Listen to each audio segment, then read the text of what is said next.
This is the reading of Class 11th NCERT. Only no explanation is given in the video. This video is made by Maroti Putwad. Only for Learn with Maroti. Class 11th Biology. Unit 1. Diversity in the living world. Biology is the science of life forms and living processes. The living world comprises an amazing diversity of living organisms. Early man could easily perceive the difference between inanimate matter and living organisms. Early man deified some of the inanimate matter, wind, sea, fire, etc., and some among the animals and plants. A common feature of all such forms of inanimate and animate objects was the sense of awe or fear that they evoked. The description of living organisms, including human beings, began much later in human history. Societies which indulged in an anthropocentric view of biology could register limited progress in biological knowledge. Systematic and monumental description of life forms brought in, out of necessity, detailed systems of identification, nomenclature and classification. The biggest spin-off of such studies was the recognition of the sharing of similarities among living organisms both horizontally and vertically. That all present-day living organisms are related to each other and also to all organisms that ever lived on this earth, was a revelation which humbled man and led to cultural movements for conservation of biodiversity. In the following chapters of this unit, you will get a description, including classification, of animals and plants from a taxonomist's perspective. Ernst Mayr, from 1904 to 2004, born on 5 July 1904, in Kempten, Germany. Ernst Mayr, the Harvard University evolutionary biologist who has been called the Darwin of the 20th century, was one of the 100 greatest scientists of all time. Mayr joined Harvard's Faculty of Arts and Sciences in 1953 and retired in 1975, assuming the title Alexander Agassiz Professor of Zoology Emeritus. Throughout his nearly 80-year career, his research spanned ornithology, taxonomy, zoogeography, evolution, systematics, and the history and philosophy of biology. He almost single-handedly made the origin of species diversity the central question of evolutionary biology that it is today. He also pioneered the currently accepted definition of a biological species. Mayr was awarded the three prizes widely regarded as the Triple Crown of Biology: the Bolzan Prize in 1983, the International Prize for Biology in 1994, and the Crawford Prize in 1999. Mayr died at the age of 100 in the year 2004. Chapter 1. The Living World. How wonderful is the living world! The wide range of living types is amazing. The extraordinary habitats in which we find living organisms, be it cold mountains, deciduous forests, oceans, freshwater lakes, deserts or hot springs, leave us speechless. The beauty of a galloping horse, of the migrating birds, the valley of flowers or the attacking shark evokes awe and a deep sense of wonder. The ecological conflict and cooperation among members of a population and among populations of a community, or even the molecular traffic inside a cell, make us deeply reflect on what indeed is life. This question has two implicit questions within it. The first is a technical one and seeks answer to what living is as opposed to the non-living, and the second is a philosophical one, and seeks answer to what the purpose of life is. As scientists, we shall not attempt answering the second question. we will try to reflect on what is living. 1.1 What is living? When we try to define living, we conventionally look for distinctive characteristics exhibited by living organisms. Growth, reproduction, ability to sense environment and mount a suitable response come to our mind immediately as unique features of living organisms. One can add a few more features like metabolism, ability to self-replicate, self-organize, interact and emergence to this list. Let us try to understand each of these. All living organisms grow. Increase in mass and increase in number of individuals are twin characteristics of growth. A multicellular organism grows by cell division. In plants, this growth by cell division occurs continuously throughout their lifespan. In animals, this growth is seen only up to a certain age. However, cell division occurs in certain tissues to replace lost cells. Unicellular organisms grow by cell division. One can easily observe this in vitro cultures by simply counting the number of cells under the microscope. In majority of higher animals and plants, growth and reproduction are mutually exclusive events. One must remember that increase in body mass is considered as growth. Non-living objects also grow if we take increase in body mass as a criterion for growth. Mountains, boulders and sand mounds do grow. However, this kind of growth exhibited by non-living objects is by accumulation of material on the surface. In living organisms, growth is from inside. Growth, therefore, cannot be taken as a defining property of living organisms.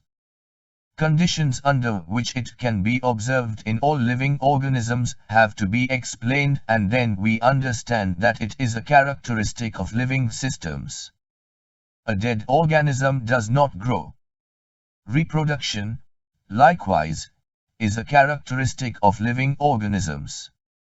In multicellular organisms, reproduction refers to the production of progeny possessing features more or less similar to those of parents.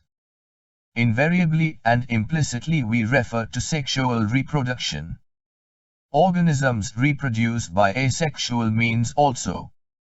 Fungi multiply and spread easily due to the millions of asexual spores they produce. In lower organisms like yeast and hydra, we observe budding. In planaria, flatworms, we observe true regeneration, i.e., a fragmented organism regenerates the lost part of its body and becomes a new organism. The fungi, the filamentous algae, the protonema of mosses, all easily multiply by fragmentation. When it comes to unicellular organisms like bacteria, unicellular algae or amoeba, reproduction is synonymous with growth, i.e., increase in number of cells. We have already defined growth as equivalent to increase in cell number or mass. Hence, we notice that in single-celled organisms, we are not very clear about the usage of these two terms, growth and reproduction. Further, there are many organisms which do not reproduce: mules, sterile worker bees, infertile human couples, etc. Hence, reproduction also cannot be an all-inclusive defining characteristic of living organisms. Of course, no non-living object is capable of reproducing or replicating by itself. Another characteristic of life is metabolism. All living organisms are made of chemicals. These chemicals, small and big, belonging to various classes, sizes, functions, etc., are constantly being made and changed into some other biomolecules. These conversions are chemical reactions or metabolic reactions. There are thousands of metabolic reactions occurring simultaneously inside all living organisms, be they unicellular or multicellular. All plants, animals, fungi and microbes exhibit metabolism. The sum total of all the chemical reactions occurring in our body is metabolism. No non-living object exhibits metabolism. Metabolic reactions can be demonstrated outside the body in cell-free systems. An isolated metabolic reaction, outside the body of an organism, performed in a test tube is neither living nor non-living. Hence, while metabolism is a defining feature of all living organisms without exception, isolated metabolic reactions in vitro are not living things but surely living reactions. Hence, cellular organization of the body is the defining feature of life forms. Perhaps, the most obvious and technically complicated feature of all living organisms is this ability to sense their surroundings or environment and respond to these environmental stimuli, which could be physical, chemical or biological. We sense our environment through our sense organs. Plants respond to external factors like light, water, temperature, other organisms, pollutants, etc. All organisms, from the prokaryotes to the most complex eukaryotes, can sense and respond to environmental cues. Photoperiod affects reproduction in seasonal breeders, both plants and animals. All organisms handle chemicals entering their bodies. All organisms, therefore, are aware of their surroundings. Human being is the only organism who is aware of himself, i.e., has self-consciousness. Consciousness, therefore, becomes the defining property of living organisms. When it comes to human beings, it is all the more difficult to define the living state. We observe patients lying in coma in hospitals virtually supported by machines which replace heart and lungs. The patient is otherwise brain-dead. The patient has no self-consciousness. Are such patients who never come back to normal life, living or non-living? In higher classes, you will come to know that all living phenomena are due to underlying interactions. Properties of tissues are not present in the constituent cells but arise as a result of interactions among the constituent cells. Similarly, properties of cellular organelles are not present in the molecular constituents of the organelle but arise as a result of interactions among the molecular components comprising the organelle. These interactions result in emergent properties at a higher level of organization. This phenomenon is true in the hierarchy of organizational complexity at all levels. Therefore, we can say that living organisms are self-replicating, evolving and self-regulating interactive systems capable of responding to external stimuli. Biology is the story of life on Earth. Biology is the story of evolution of living organisms on Earth. All living organisms, present, past and future, are linked to one another by the sharing of the common genetic material, but to varying degrees. 1.2 Diversity in the living world. If you look around, you will see a large variety of living organisms, be it potted plants, insects, birds, your pets or other animals and plants. There are also several organisms that you cannot see with your naked eye, but they are all around you. If you were to increase the area that you make observations in, the range and variety of organisms that you see would increase. Obviously, if you were to visit a dense forest, you would probably see a much greater number and kinds of living organisms in it. Each different kind of plant, animal or organism that you see, represents a species. The number of species that are known and described range between 1.7-1.8 million. This refers to biodiversity or the number and types of organisms present on Earth. We should remember here that as we explore new areas, and even old ones, new organisms are continuously being identified. If you look around, you will see a large variety of living organisms, be it potted plants, insects, birds, your pets or other animals and plants. There are also several organisms that you cannot see with your naked eye, but they are all around you. If you were to increase the area that you make observations in, the range and variety of organisms that you see would increase. Obviously, if you were to visit a dense forest, you would probably see a much greater number and kinds of living organisms in it. Each different kind of plant, animal or organism that you see, represents a species. The number of species that are known and described range between 1.7-1.8 million. This refers to biodiversity or the number and types of organisms present on Earth. We should remember here that as we explore new areas, and even old ones, new organisms are continuously being identified. Hence, there is a need to standardize the naming of living organisms such that a particular organism is known by the same name all over the world. This process is called nomenclature. Obviously, nomenclature or naming is only possible when the organism is described correctly and we know to what organism the name is attached to. This is identification. In order to facilitate the study, number of scientists have established procedures to assign a scientific name to each known organism. This is acceptable to biologists all over the world. For plants, scientific names are based on agreed principles and criteria, which are provided in International Code for Botanical Nomenclature, ICBN. You may ask, how are animals named?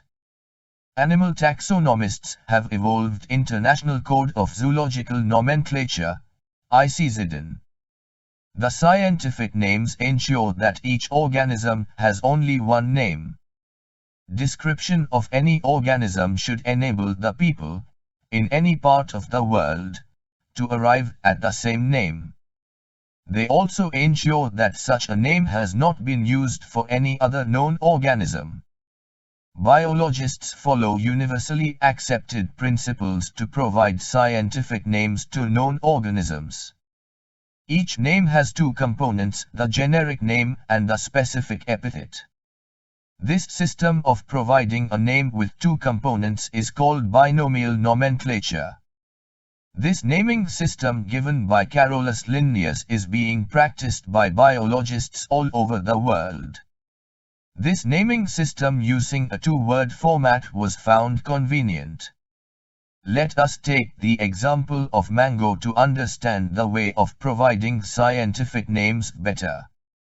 The scientific name of mango is written as Mangifera indica. Let us see how it is a binomial name. In this name, Mangifera represents the genus while indica is a particular species or a specific epithet. Other universal rules of nomenclature are as follows.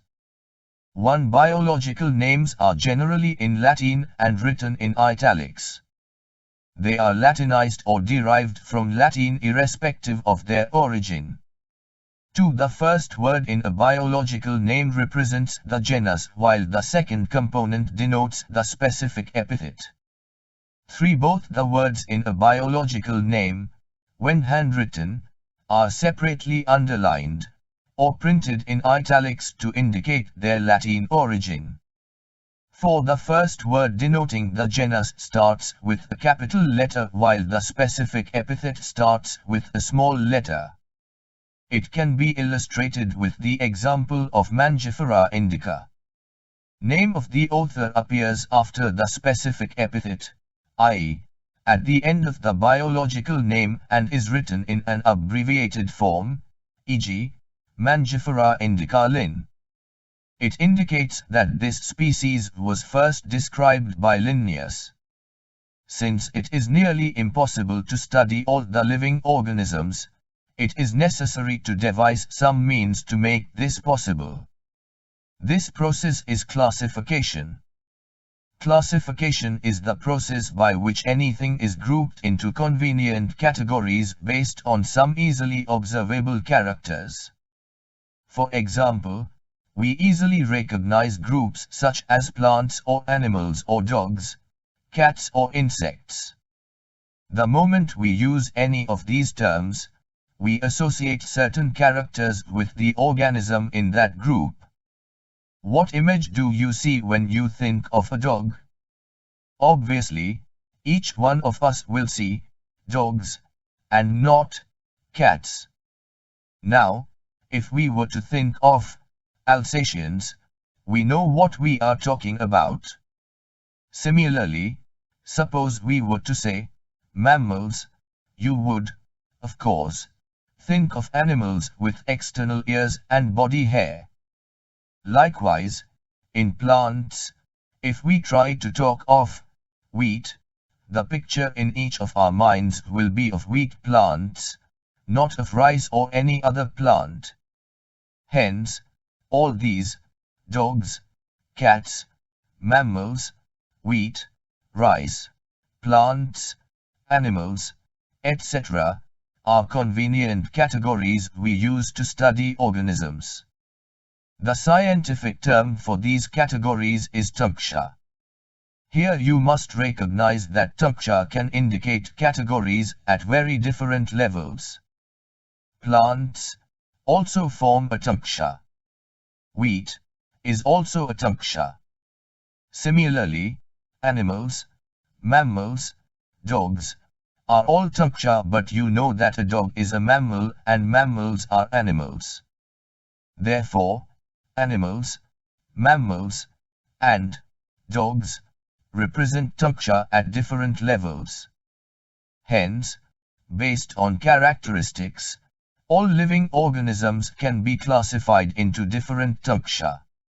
This process of classification is taxonomy. External and internal structure, along with the structure of cell, development process and ecological information of organisms are essential and form the basis of modern taxonomic studies. Hence, characterization, identification, classification and nomenclature are the processes that are basic to taxonomy. Taxonomy is not something new. Human beings have always been interested in knowing more and more about the various kinds of organisms, particularly with reference to their own use. In early days, human beings needed to find sources for their basic needs of food, clothing and shelter. Hence, the earliest classifications were based on the uses of various organisms. Human beings were, since long, not only interested in knowing more about different kinds of organisms and their diversities, but also the relationships among them. This branch of study was referred to as systematics. The word systematics is derived from the Latin word systema, which means systematic arrangement of organisms. Linnaeus used Systema Naturae as the title of his publication. The scope of systematics was later enlarged to include identification, nomenclature and classification. Systematics takes into account evolutionary relationships between organisms. 1.3 Taxonomic categories. Classification is not a single-step process but involves hierarchy of steps in which each step represents a rank or category. Since the category is a part of overall taxonomic arrangement, It is called the taxonomic category, and all categories together constitute the taxonomic hierarchy. Each category, referred to as a unit of classification, in fact, represents a rank and is commonly termed as taxon, PL, taksha. Taxonomic categories and hierarchy can be illustrated by an example. Insects represent a group of organisms sharing common features like 3 pairs of jointed legs. It means insects are recognizable concrete objects which can be classified, and thus were given a rank or category. Can you name other such groups of organisms? Remember, groups represent category. Category further denotes rank. Each rank or taxon, in fact, represents a unit of classification. These taxonomic groups categories are distinct biological entities and not merely morphological aggregates. Taxonomical studies of all known organisms have led to the development of common categories such as kingdom, phylum or division, for plants, class, order, family, genus and species. All organisms, including those in the plant and animal kingdoms, have species as the lowest category. Now the question you may ask is, how to place an organism in various categories? The basic requirement is the knowledge of characters of an individual or group of organisms. This helps in identifying similarities and dissimilarities among the individuals of the same kind of organisms as well as of other kinds of organisms. 1st March 2001 Species. Taxonomic studies consider a group of individual organisms with fundamental similarities as a species. One should be able to distinguish one species from the other closely related species based on the distinct morphological differences. Let us consider Mangifera indica, Solanum tuberosum, potato, and Panthera leo, lion. All the 3 names, indica, tuberosum and leo, represent the specific epithets, while the first words Mangifera, Solanum and Panthera are genera and represents another higher level of taxon or category. Each genus may have one or more than one specific epithets representing different organisms, but having morphological similarities. For example, Panthera has another specific epithet called tigris, and Solanum includes species like Nigrum and Melongena. Human beings belong to the species Sapiens, which is grouped in the genus Homo. The scientific name thus, for human being, is written as Homo sapiens. 1st March 2002 Genus. Genus comprises a group of related species which has more characters in common in comparison to species of other genera. We can say that genera are aggregates of closely related species. For example, potato and brinjal are 2 different species but both belong to the genus Solanum. Lion, Panthera leo, leopard, P. pardus, and tiger, P. tigris, with several common features, are all species of the genus Panthera. This genus differs from another genus Felis, which includes cats. 1st March 2003 Family.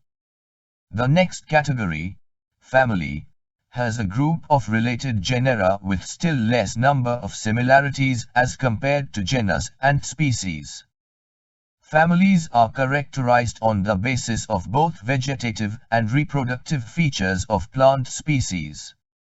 Among plants, for example, 3 different genera Solanum, Petunia and Datura are placed in the family Solanaceae. Among animals, for example, genus Panthera, comprising lion, tiger, leopard is put along with genus Felis, cats, in the family Felidae. Similarly, If you observe the features of a cat and a dog, you will find some similarities and some differences as well. They are separated into two different families, Felidae and Canidae, respectively. 1st March 2004 Order. You have seen earlier that categories like species, genus and families are based on a number of similar characters. Generally, order and other higher taxonomic categories are identified based on the aggregates of characters. Order, being a higher category, is the assemblage of families which exhibit a few similar characters. The similar characters are less in number as compared to different genera included in a family. Plant families like Convolvulaceae, Solanaceae are included in the order Polymoniales mainly based on the floral characters. The animal order, Carnivora, includes families like Felidae and Canidae. 1st March 2005 Class. This category includes related orders. For example, order Primata comprising monkey, gorilla and gibbon is placed in class Mammalia along with order Carnivora that includes animals like tiger, cat and dog. Class Mammalia has other orders also. 1st March 2006 Phylum. Classes comprising animals like fishes, amphibians, reptiles, birds along with mammals constitute the next higher category called phylum. All these, based on the common features like presence of notochord and dorsal hollow neural system, are included in phylum Chordata. In case of plants, classes with a few similar characters are assigned to a higher category called division. 1st March 2007 Kingdom. All animals belonging to various phyla are assigned to the highest category called Kingdom Animalia in the classification system of animals. The Kingdom Plantae, on the other hand, is distinct, and comprises all plants from various divisions. Henceforth, we will refer to these two groups as animal and plant kingdoms. The taxonomic categories from species to kingdom have been shown in ascending order starting with species in Figure 1.1. These are broad categories. However, taxonomists have also developed subcategories in this hierarchy to facilitate more sound and scientific placement of various taxa. Look at the hierarchy in Figure 1.1. Can you recall the basis of arrangement? Say, for example, as we go higher from species to kingdom, the number of common characteristics goes on decreasing. Lower the taxa, more are the characteristics that the members within the taxon share. Higher the category, greater is the difficulty of determining the relationship to other taxa at the same level. Hence, the problem of classification becomes more complex. Table 1.1 indicates the taxonomic categories to which some common organisms like housefly, man, mango and wheat belong. 1.4 Taxonomical aids. Taxonomic studies of various species of plants, animals and other organisms are useful in agriculture, forestry, industry and in general in knowing our bioresources and their diversity. These studies would require correct classification and identification of organisms. Identification of organisms requires intensive laboratory and field studies. The collection of actual specimens of plant and animal species is essential and is the prime source of taxonomic studies. These are also fundamental to studies and essential for training in systematics. It is used for classification of an organism, and the information gathered is also stored along with the specimens. In some cases, the specimen is preserved for future studies. Biologists have established certain procedures and techniques to store and preserve the information as well as the specimens. Some of these are explained to help you understand the usage of these aids. First, April 2001 Herbarium. Herbarium is a storehouse of collected plant specimens that are dried, pressed and preserved on sheets. Further, these sheets are arranged according to a universally accepted system of classification. These specimens, along with their descriptions on herbarium sheets, become a storehouse or repository for future use. Figure 1.2. The herbarium sheets also carry a label providing information about date and place of collection, English, local and botanical names, family, collector's name, etc. Herbaria also serve as quick referral systems in taxonomical studies. First, April 2002 Botanical Gardens. These specialized gardens have collections of living plants for reference. Plant species in these gardens are grown for identification purposes, and each plant is labeled indicating its botanical scientific name and its family. The famous botanical gardens are at Kew, England, Indian Botanical Garden, Havda, India, and at National Botanical Research Institute, Lucknow, India. First, April 2003 Museum.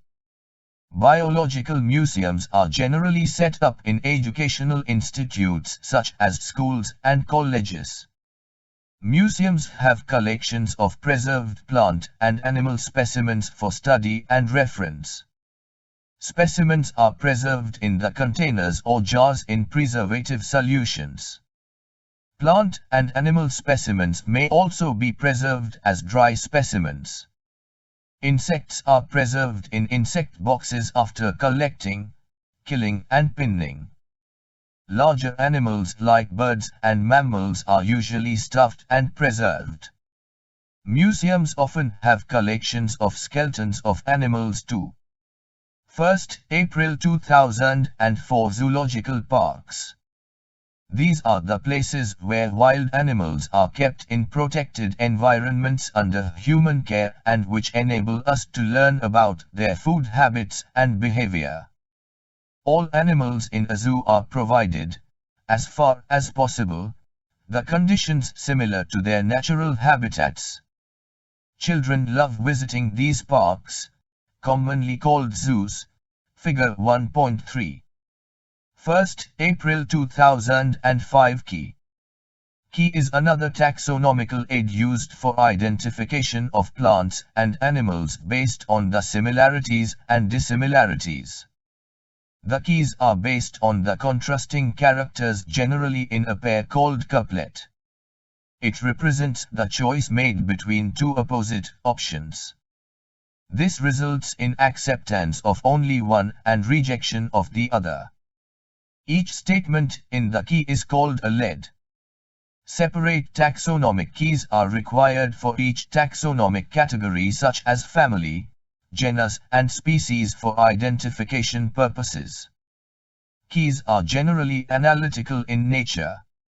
Flora, manuals, monographs and catalogues are some other means of recording descriptions. They also help in correct identification.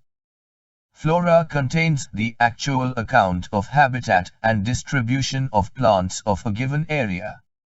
These provide the index to the plant species found in a particular area. Manuals are useful in providing information for identification of names of species found in an area. Monographs contain information on any one taxon. Summary. The living world is rich in variety. Millions of plants and animals have been identified and described, but a large number still remains unknown. The very range of organisms in terms of size, color, habitat, Physiological and morphological features make us seek the defining characteristics of living organisms. In order to facilitate the study of kinds and diversity of organisms, biologists have evolved certain rules and principles for identification, nomenclature and classification of organisms. The branch of knowledge dealing with these aspects is referred to as taxonomy. The taxonomic studies of various species of plants and animals are useful in agriculture, forestry, industry and in general for knowing our bioresources and their diversity. The basics of taxonomy like identification, naming and classification of organisms are universally evolved under international codes. Based on the resemblances and distinct differences, each organism is identified and assigned a correct scientific biological name comprising two words as per the binomial system of nomenclature. An organism occupies a place or position in the system of classification. There are many categories, ranks, and are generally referred to as taxonomic categories or taxa. All the categories constitute a taxonomic hierarchy. Taxonomists have developed a variety of taxonomic aids to facilitate identification, naming, and classification of organisms. These studies are carried out from the actual specimens which are collected from the field and preserved as referrals in the form of herbaria, museums and in botanical gardens and zoological parks. It requires special techniques for collection and preservation of specimens in herbaria and museums. Live specimens, on the other hand, of plants and animals, are found in botanical gardens or in zoological parks. Taxonomists also prepare and disseminate information through manuals and monographs for further taxonomic studies. Taxonomic keys are tools that help in identification based on characteristics.